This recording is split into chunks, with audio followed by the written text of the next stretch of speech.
All right, Molo, Sanbonani, hello, how's it? Welcome to another episode of the Big Daddy Liberty Show. We're back on your screens. My name, of course, is Sikle Ngobese, aka Big Daddy Liberty. And tonight on the show, I thought, hey man, now that we're bringing the BDL show back, let's mix it up a little bit and actually begin to talk about the real issues around how do we sway our society, how do we sway global politics, if you will, in the direction of the ideas that create prosperity, the ideas that create freedom, indeed liberty for all individuals. In that regard, I have a special guest with me today, of course, Dr. Monet Malan. I'll get to him in a second. I just want to remind you, please, if you're watching this broadcast, to do what I always ask you to do. Hey, ta-da!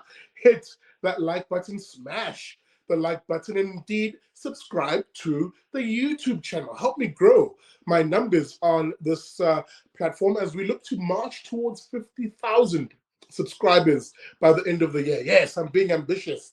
We'll see if it's ambitious but rubbish, but definitely ambitious nonetheless. With that being said, guys, share the stream as we indeed look into an issue which I think was glossed over when we consider all the shenanigans and indeed what made the news cycle last week, which was that US-South Africa meeting over trade issues and other issues at the Oval Office. That showdown, if you will, between Cyril Ramaphosa, the president of South Africa, and Donald Trump. Mr. Turn the lights down low, let's get the show going. Maybe on that note, let's do exactly the same thing. Turn down the lights and get into tonight's show. All right, welcome to it, guys. As I said, I do have a special guest with me today, Dr. Monet Malan, who is, of course, the Deputy Policy Head at the Free Market Foundation. Tonight, we're talking all things trade and breaking down the issue that we saw last week, if you will, those trade relations between South Africa and the United States, since the Trump administration in particular has come into power, has been characterized by nothing less than chaos, with South Africa's foreign policy and indeed domestic policy falling under the scrutiny of Donald Trump, with, of course, issues such as farm murders, this discriminatory legislation against minorities in this country, and of course our trade relations, which seem to be cozying up and warming to countries like China, Russia, and of course Iran, coming under the sharp critical view of the United States, a US which has been complaining that despite South Africa's claim that we are quote unquote non-aligned internationally, that we trade with everybody, we work with everybody, South Africa has particularly been very biased towards countries that are opposed to the United States of America. But again, let me not jibber jabber on this issue. Let me bring on my guest, who is, of course, from the Free Market Foundation. I'm talking about Dr. Monet Malan. There he is. Monet, good evening. Good evening, Sikle. Thanks so much for the invite. I was worried a little bit when you were talking about turning the lights down. I didn't know what videos you're going to be showing. I thought maybe I'm in trouble, but it's good to be here. I could be ambushing you too. Yeah. That's what happened last week. I mean, let's quickly just begin there. Now, Monet, we knew when the Trump administration began its very aggressive stance towards South Africa that the relationship between South Africa and the US was going to be a rocky one. Now, I must be frank here, Monet. It isn't just the Trump administration. Even under the Biden administration, Congress in the US was beginning to review, for example, the bilateral relationship between the US and South Africa. Clearly, Monet, our foreign policy, our trade decisions on an international stage are being scrutinized by the US. Yeah, and I think that's an important point to make, Sikle, is that it really isn't. Everybody is sort of looking at everything through Trump-colored glasses and assuming that it's the madman in the White House that's behind all of this. But it really has been a decades-long issue of South Africa, almost continuously. I mean, there's been reports done looking at the way in which South Africa votes in the UN, And we are amongst the most consistent in voting against the interests of the United States. So you can only get away with that for so long. And I think actually the US has been fairly patient when it comes to South Africa's alignment. And it's clear that, at least from our perspective, that South Africa hasn't been making their decisions based on the best interests of South Africans. It's been making their interests based on the values of the ANC. And that's where trade also comes in. The old adage is that in politics, you don't have values, you have interests. And that's clearly not how the ANC have been governing. You have a very strong relationship with a country like Iran, with whom we have almost no trade. And you're constantly spitting in the eye of countries that we have huge trade relations with, and with whom we should actually far more trade as opposed to less. Absolutely. I mean, I want to zoom in on a particular point you've made here, because it speaks to perhaps the great sorry, I'm trapped on my own sentence construction here. Let me take a step back. Let me zoom in on a point you're making around a government, that is the South African government, which is picking winners and losers, and doing so for the interests of not ordinary South Africans, but instead for small vested interest groups, namely connected political elites, i.e., let me be specific, the ANC in particular. Now, there's two levels in which we can look at this. One is on the international stage, and what we've seen play out there, namely the cozying up to Iran for the benefit, allegedly, of the ANC, with that allegation being Iran having had pay even for the ANC to bring an ICJ case of genocide, in inverted commas, against Israel. We'll get to that again. That's the one layer. The other layer of it is on a domestic front, where the ANC does exactly the same thing. Again, abusing the echelons or the levers of state to pick winners and losers, not for the benefit of South Africans, but rather for the benefit of connected cronies, creating a very closed loop society of connected politically individuals.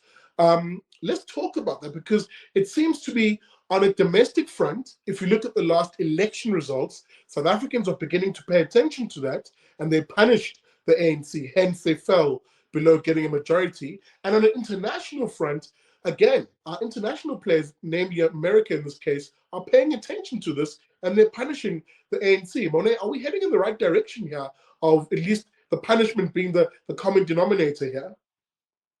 Well, yeah, and I think that, beyond the fact that people are taking note of it and that the politicians are being punished, I think, it's really about time that they start to feel some of the consequences of these policies. Because, I mean, the fact of the matter is that you can look at almost any metric. You can look at whether you're looking at GDP per capita, whether you're looking at unemployment, whether you're looking at fixed investment. Everything's either declining or stagnating, or, it's fallen off a cliff. So it's about time that South Africans aren't the only ones that have to bear the brunt of ANC policy. And I welcome it if the politicians can start to feel the consequences of what they've been doing on their own, on their own bodies, as opposed to just merely, working that out towards the citizens. And in that case, I do welcome it. I do welcome international pressure. I do welcome domestic pressure, because what we have been doing is we've been, they've been hamstringing trade on the international front, and they've been effectively levying internal sanctions on the domestic front when they're trying to, put in discriminatory policies that favor one group in term versus another group. And often, that group isn't defined by race primarily, it's defined by political connections. So, I mean, they've just done, it's almost the perfect recipe for economic collapse. And, that is where we're heading unless things drastically start to change. Absolutely. And again, change is the hook I want to latch onto here, because, in the title of this video, I talk about, or I question in a sense, what does it mean to have a real quote unquote reset, if you will? I mean, the South African government, ahead of its meeting last week with Donald Trump, kept saying, oh no, we're here to reset relations, they said, but to have any sort of real reset, as I've been arguing on social media, you've got to be willing to have a very open, honest, and frank conversation with those you have a relationship with. Again, I'm going to segment this conversation both in a domestic and an international sense, in which trade is the common denominator here about what a real reset or reform would look like. Let's begin on the domestic front. Again, Monet, we have a government here in South Africa for the last 30 years. I mean, the GNU hopefully will introduce some sort of reforms in this direction. It will only be in a gradual way. Again, people are of varying levels of belief in that front. I tend to be on the optimistic side, hence I've yoked myself a bit to this government.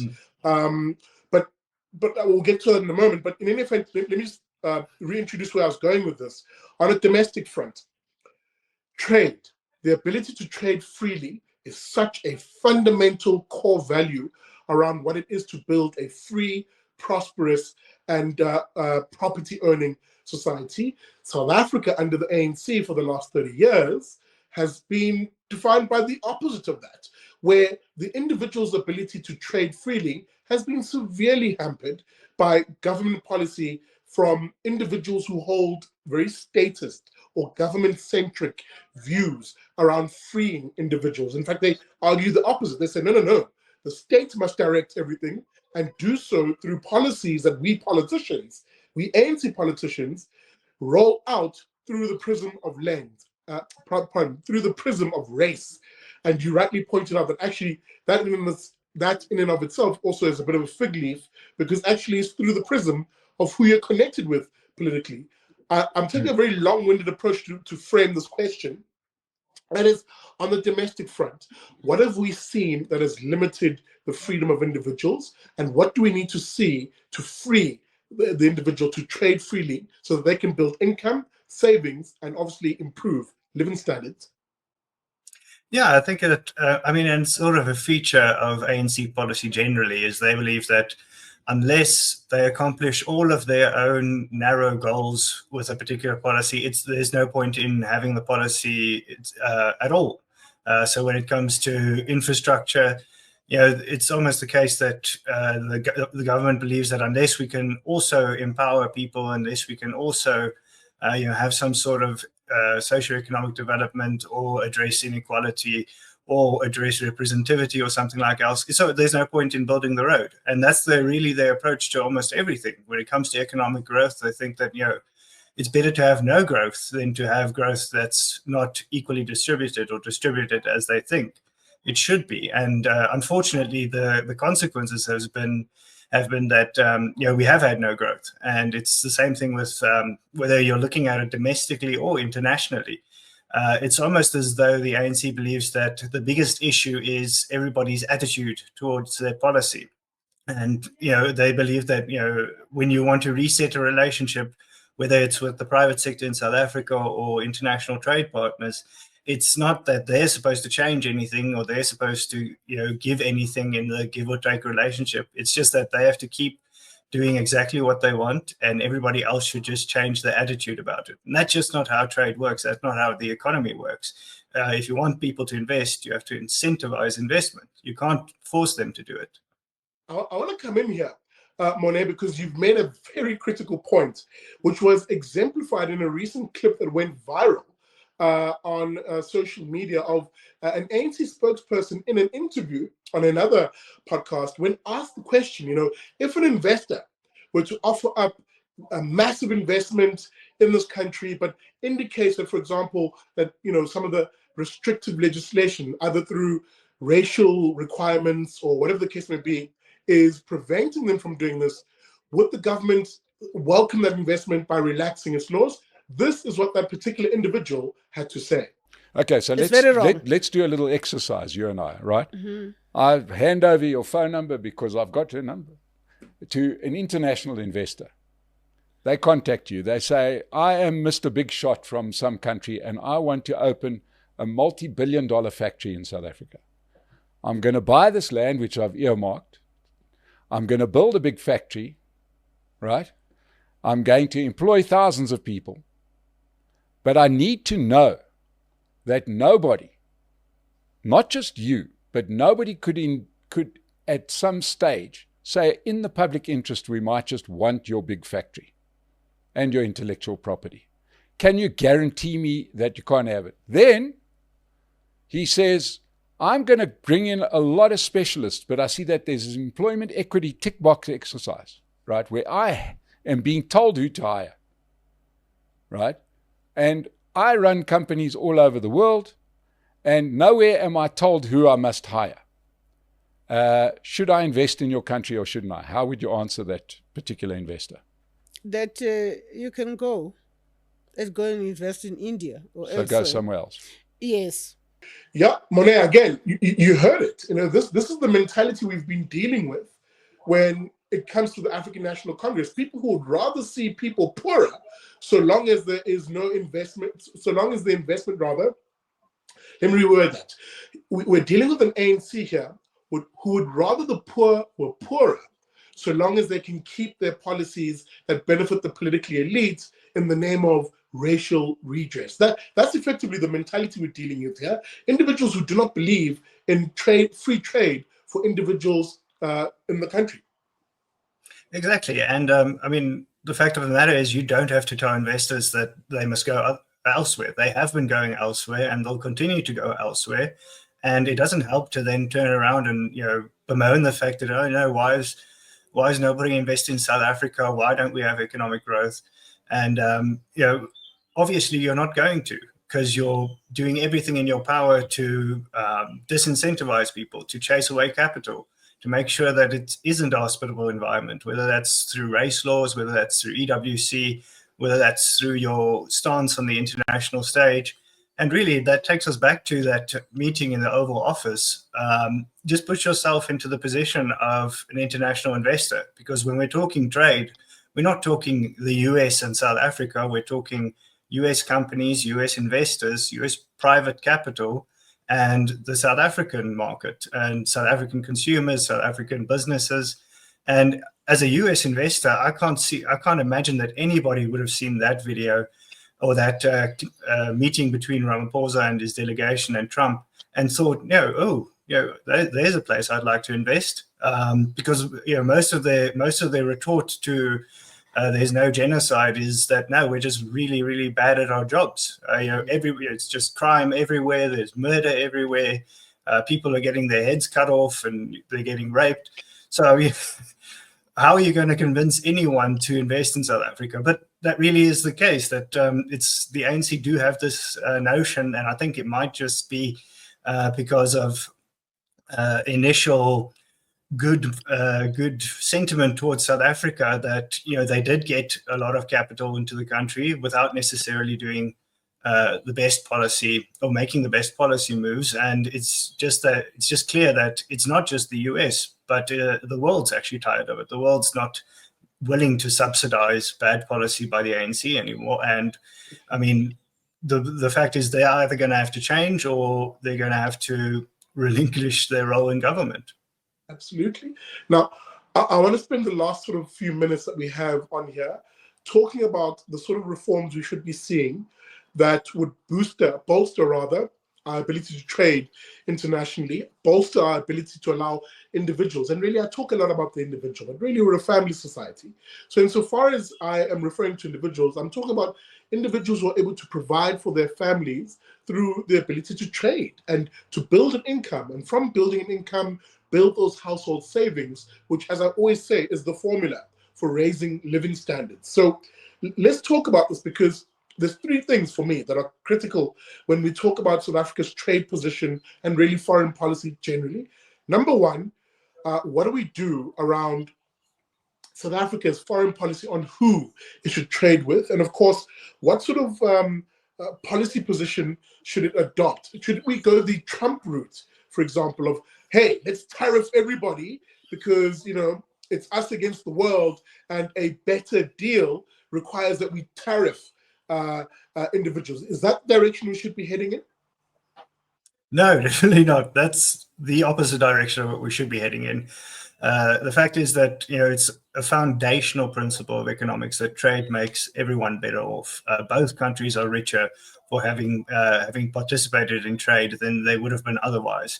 So, I mean, tariffs, it's this weird sort of zero-sum kind of thinking that everybody thinks it's a competition, that one country wins and one country loses, but that's just manifestly false.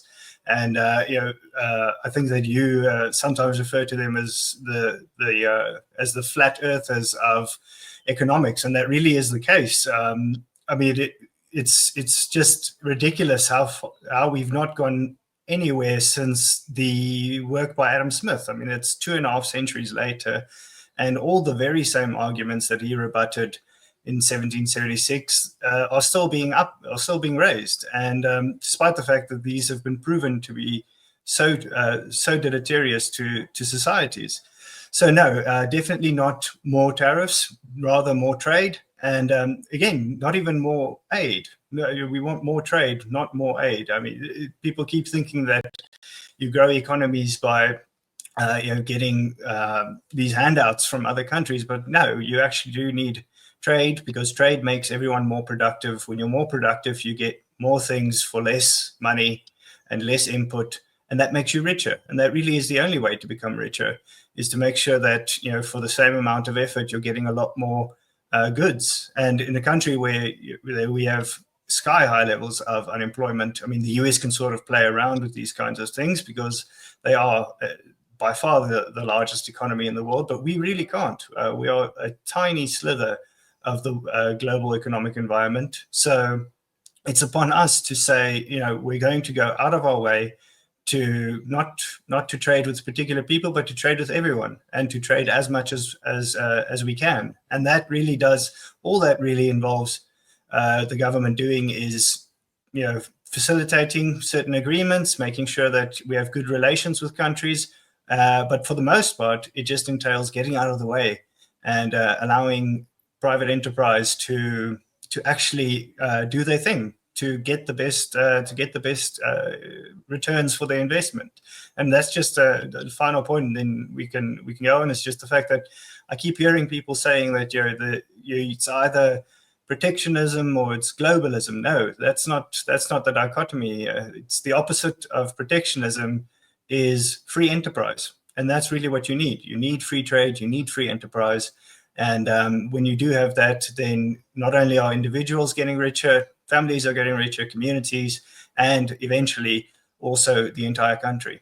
Now, Monet, as we taper off our conversation, we've got to talk about this Liberty First initiative that the Free Market Foundation is driving at the moment, which seeks to bring recommendations to the government of national unity on what reform can actually look like. How do we get South Africa trading expansively with more players around the world, both at the sort of national level and really at the individual level, who are the people who actually do the trading, individuals, businesses. How do we have this government open up more doors for trade for those individuals, number one? And number two, what sort of policy interventions should it put in place? Now, I'm somewhat preempting what you're going to say because I've read the report. And that's why I want to focus you in a little bit on those two areas. So two key areas. South Africa expanding its trade relations with more countries, especially the BRICS nations and Africa in particular. Now, you'll know that we recently signed the Africa Free Trade Agreement. We're a signatory to that. Should we be doing more trade with African nations and our BRICS nations? And part of that is, should we be allowing for more relaxed visa requirements for these nations and, of course, our BRICS partners, in order for South Africans to be exposed to ideas, money, income, and, of course, trade partnerships around the world? Yes, certainly. And I mean, in the report, we emphasize the role of trade and the role of travel between the rest of the African continent and the other BRICS nations. But that's really because we felt it a little bit more achievable and a little bit more likely to be adopted by the current government. But in principle, there's no reason why every country in the world, or at least the vast majority of countries in the world, should be subject to the same rules. The fact is that just as the free movement of goods, just as the free movement of capital is beneficial to a country, so also is the free movement of people. And that, like you said in your introduction, or in setting up the question, that exchange of ideas, that exchange of innovation, people plying their trade, people bringing their skills, people bringing their funds for the tourism industry. The easier you make it for people to spend money in your economy or to produce in your economy, the more likely people will be to do that. So, I mean, that counts not just for goods and for services, but also for individuals, for people, for families. If people see that there's a great opportunity in South Africa, we want them here. If they're looking to build a better life, then, I mean, they're going to enrich all of us when they're doing that. So we should be open to that. We should be open to allowing far more freedom of movement, both into and out of South Africa. Because the fact is that, at the end of the day, the free movement of people is it's beneficial also because it's a sort of check against every jurisdiction. There's a little bit more competition when it's quite easy for your population to move to other countries or to get into other countries. So it's a good check on government beyond the fact that it's a very good economic policy. Absolutely, and I must say this because, I'll be accused of, treating everybody the same, or rather, I'll be accused of being unfair in my criticism. It does seem as though in this GNU government that there are politicians, primarily those from opposition parties, who understand this imperative, who are beginning, and notice how I say beginning, to get it right, because it could definitely be better. I mean, we've seen, for example, recent moves by the Minister of Home Affairs, Leon Schreiber, to do exactly this, easing visa requirements, strengthening the strength, if you will, of our passports, and making for the ease of movement, from their perspective, but also still enforcing basic law and order at our borders, insofar as there are laws for illegal immigration, for instance. Another minister I must name here, only because I have first-hand knowledge, is John Steenhuisen, the Minister of Agriculture, has been on a mission to hunt for markets across the world for our farmers and agri-sector, especially sort of in the BRICS nations. Ironically enough, wonderful trade agreements with China being struck. I mean, they recently were celebrating on their social media how our avos and our apples are now finding markets in this part of the world. So there's definitely, I think, some individuals who are listening to these voices.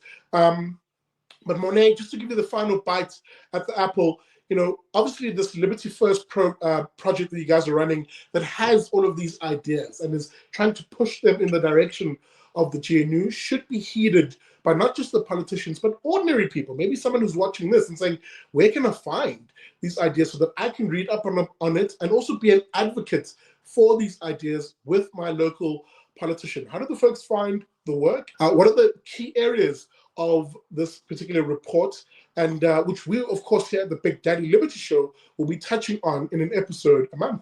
Yes, thank you very much, Sihle. Let's start first by where people can access it. It's available at libertyfirst.co.za. So if you're just looking to see what the recommendations are, to read up on them, that's where you'll find them. Or if you're a politician looking for policy recommendations, that's where you definitely should be going. And I think just on the GNU thing, we really think that now is the time. For the first time in quite a few years, it does seem like there is an openness to changing policy, to reforming policy on the part of government, whether that's from the opposition parties or from the ANC itself, which, I mean, they also feel that things have to change because things, the past performance really hasn't borne them results either.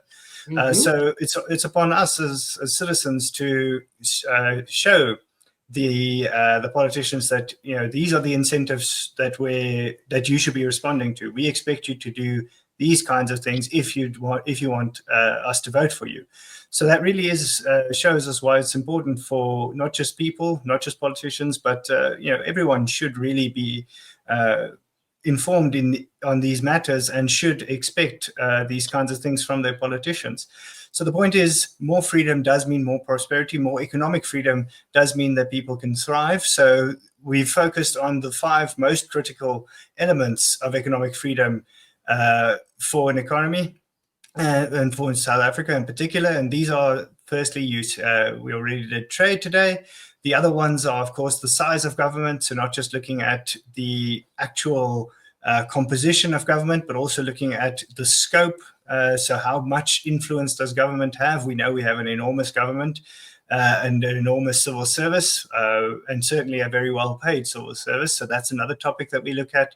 We look at the legal system and property rights, something that's incredibly relevant given our discussion today, and also incredibly important if you're looking to build a thriving economy. People need to have that trust in the rule of law and that trust that their property will be protected once they've built it. The final two will be on sound money, the importance that the thing with which we exchange will retain its value, won't lose its value with time. And finally, regulation, which is once again the attempt by government to regulate and to channel and to influence what would otherwise be fair, free market interactions, and to get more of a government-related result as opposed to a market-related result. So all of these are crucial, not just trade, but I have a special place in my heart for trade, and it's been a pleasure talking with you about that today. Thanks. That is, of course, Dr. Monet Malan from the Free Market Foundation, who is talking about the Liberty First initiative that the Free Market Foundation is driving at the moment, which we will cover here on the Big Daddy Liberty Show in an episode a month with those 5 key areas. We looked at trade today and linked it, of course, to the South Africa-US trade relations, which seemingly nearly broke down to complete pieces and was salvaged at the last minute. But there are broader issues, as we discussed here today, and we'll cover the rest of them in the subsequent episodes. That, of course, is, as I said, Dr. Monet Malan. And thank you, dear viewer, for watching this episode. It was a bit on the shaky and choppy side. You'll forgive me for that. First day jitters at doing these sort of interview shows again, but it will be smoother going forward. Guys, as I said, we will be looking at these issues from the Free Market Foundation as part of their Liberty First report. These are ideas that I firmly believe should be adopted by this GNU, a government which I'm very much linked to and I want to see succeed on behalf of all South Africans. But it can only do that if there is a reform agenda and an agenda to implement sound ideas that create a free, prosperous, and property-owning society. And with that being said, a big thanks to Dr. Monet Malan. And just a reminder to you guys as I hop my way out here, if you love the show, you love the ideas that we spoke about, hit that like button, subscribe to the channel, and of course, share the stream with all of your friends. Now, with that being said, thank you so much for watching. I'll see you on the next episode of the Big Daddy Liberty Show.